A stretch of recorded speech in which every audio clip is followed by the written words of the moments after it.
So we're here with Elliot and his Achilles. Go on, tell us what it is. Right, so this is a 1943 M4A1 Sherman, used in the Second World War by the Americans. This went into French post-war service after the war, and it was used as a range target basically in its time. Later recovered in the 80s in France, and we acquired it in 2016 and spent 3 years restoring it. And this is what you see here. How shot to bits was it? Pretty much 20mm rounds. What, like all the way round? All this whole side. Was it shot to bits? Completely blatted, yeah. You So can how did you go about repairing it? It's a MIG welder and a grinder. Or literally filled the holes? Literally filled everyone. You can, if you look up Only, close. yeah, just about the odd ones where it's... you wouldn't really know, would you? No. How did it weld being cast? Fairly clean. Yeah. Fairly clean, yeah. Because the metal's so pure, Yeah. it's very easy to weld. Unlike a T-34. Yeah. Which is basically made out of rusty Coke cans. Right, well how do you start it? You wind it up, don't you? They wind up. Yeah, so What engine's in it? right.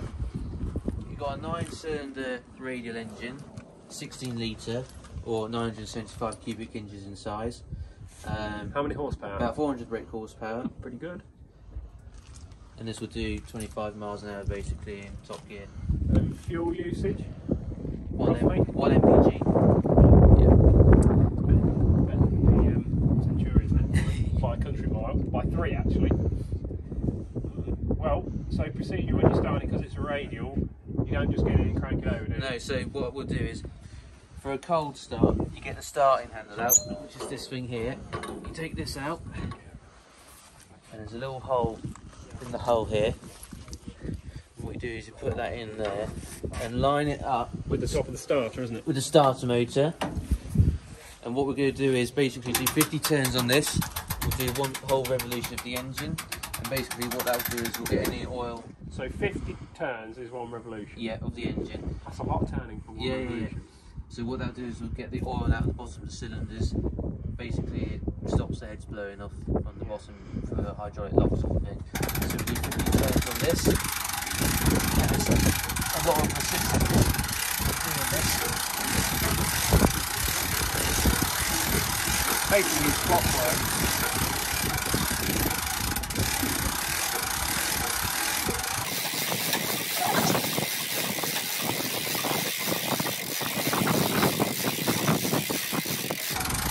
I want to get Milwaukee to make a battery powered one of them. You put an impact gun on it. Take that out. Fair, it has been running, but it's not a bad thing to do it every time, really, is it? That goes back in there. And what we'll do is we'll turn the fuel on. There's a fuel tap down here. Just turn that on there. Where's the fuel tap? Oh, yeah. That thing there. Mm-hmm. And that's that. Now we'll cut to inside. Right, so we're now inside with Elliot. So, viewers, this is basically part restored, so apologies for the state of it. Basically, we rushed this to get this assembled for an event back in 2019, so it's not totally finished, but it's on the list to get them on. Things to do? Yeah. So that's your dashboard at the minute. That's all I've got. Very complicated. So that's my ignition switch, basically, and my starter. Which is the correct ignition switch. Yeah. That would go in a dash normally. Hello. Yeah. So you got your both mags there at the top. Yep. And then you got your starting button down here, basically, and you pull that down. So you can sort of test your mags. Yes. Yeah. Steering tillers, left stick for the turning left. Yeah. Right stick for right. Does it have a foot brake? No. So slowing, you pull back on both at the same time? Yeah, to stop it basically. Yeah. With your clutch down. Gear stick here. So this has a 5-speed synchromesh gearbox. Yeah. And 1 reverse. Built by Spicer, built to last. And Spicer's in the people that make the UJs. On yes. Most things that Yeah, people might remember. I've got a clutch pedal down here, an accelerator pedal, and that's it basically for the controls.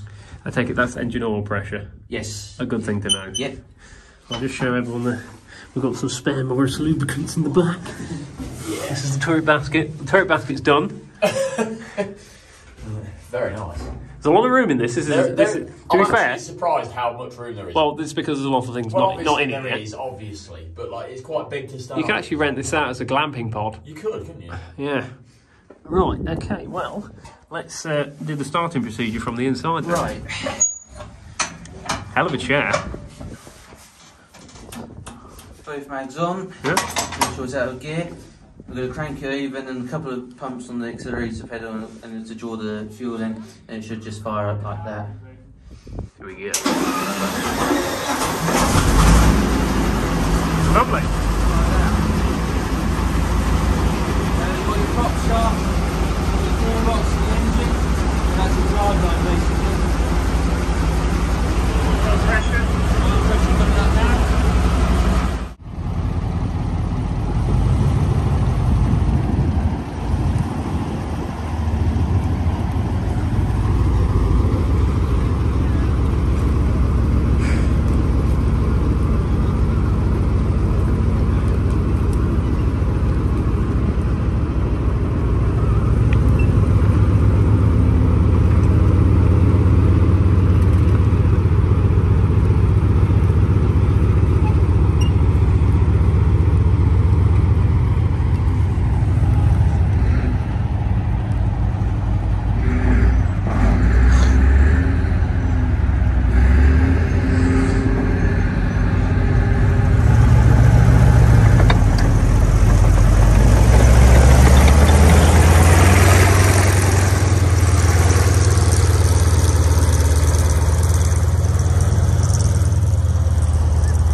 Right, so we're all back from the show at Operation Market Harbour, and we thought while we're moving tanks around, we'd move Warminster, the Mark 13 Centurion tank that we need to fully restore, back to my place, so we can eventually start the restoration. But that won't be for a little while yet, because we've got so many other things on the go and other things planned, stuff that I can't quite tell anyone just yet, I don't think.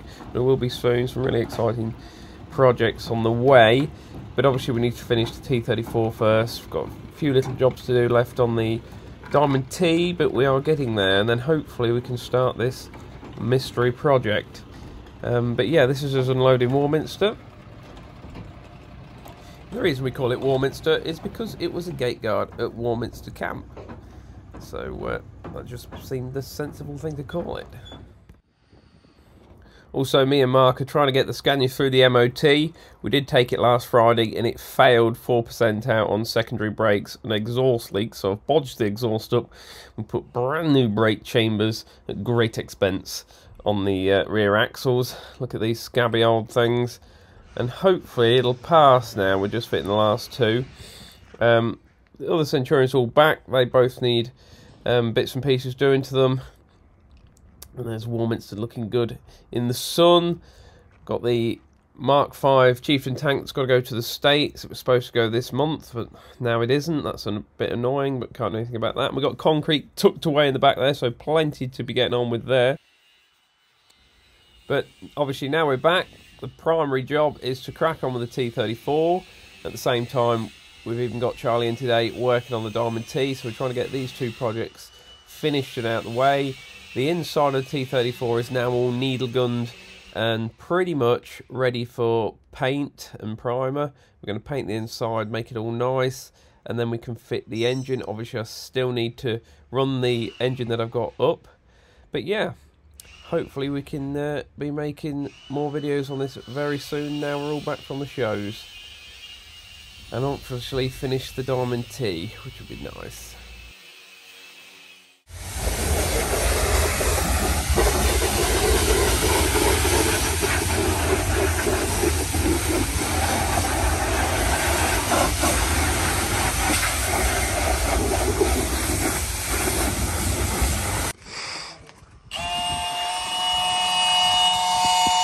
Concentration.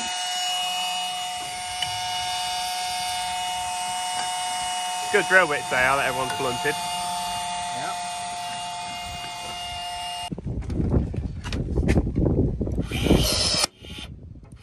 How easy is that? It's pretty simple. It's good, isn't it?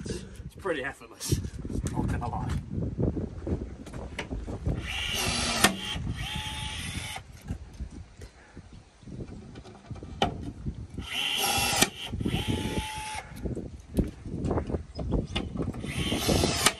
think we get the hang of this now. One repaired door by the apprentice. No stopping you.